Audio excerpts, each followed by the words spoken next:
In 3.7, our objective is to apply maximum and minimum to real-life problems. Optimization means to maximize or minimize. That's optimize. Maximize or minimize a quantity or situation. To optimize, we're going to find the max or min and apply that amount to the particular situation. So up through this chapter, you learned how to find maxes and mins. Now the challenge becomes figuring out what is it that we want to find the max or min of. Do we want the max? Do we want the min?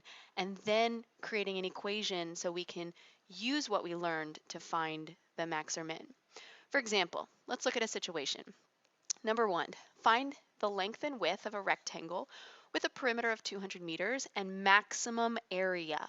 So this is what I want to start with is I see the word maximum and I want to know what is it that I want the maximum of. I want the maximum of the area.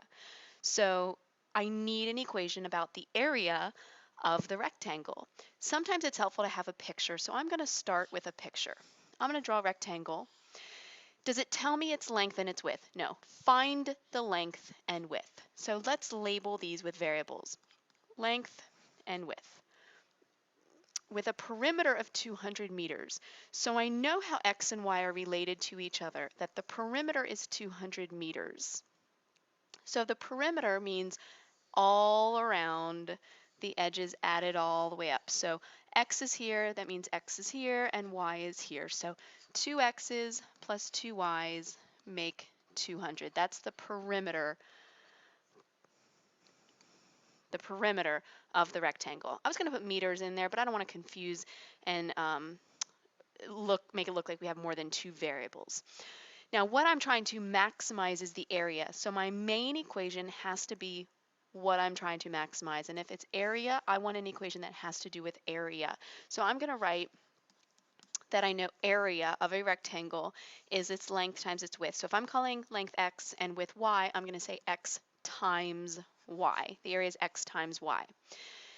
Now when we find the maximum or the minimum of something, remember the process that we use to do it.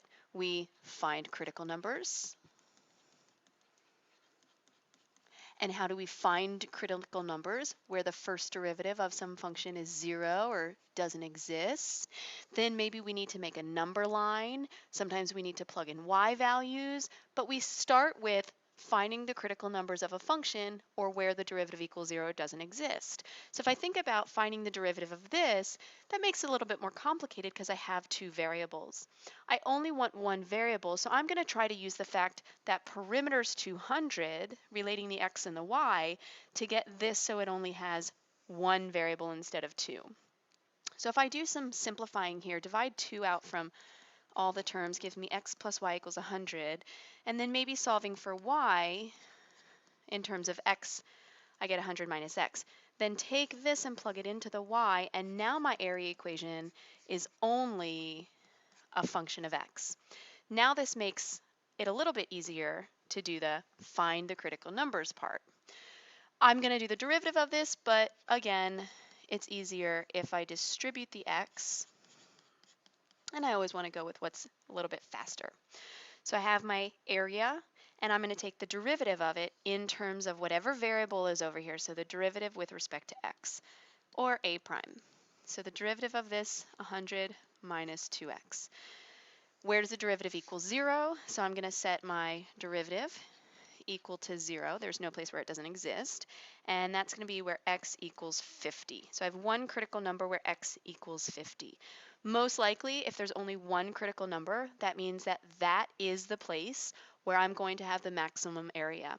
But I do want to test it to make sure that it's not a trick question and there's really no maximum area. So here's what I'm going to do to test. I can do a number line and check on either side of 50, or let's practice using the second derivative test. So here's the second derivative test in action. A double prime is -2, and because it's -2, it's always a negative number. And remember, when the second derivative is negative, that means the function, or a in this case, is concave down. We'll test that our critical number will be at a relative max. So I know that I'm going to have the maximum area at x equals 50. Ultimately, though, what does it say to find? Does it say find the area? Does it say, oh, there it is, find the length and the width? So if I know that x is 50, let's use our equation that relates x to y. So y equals 100 minus 50, or 50. And it looks like my length and width are supposed to be the same.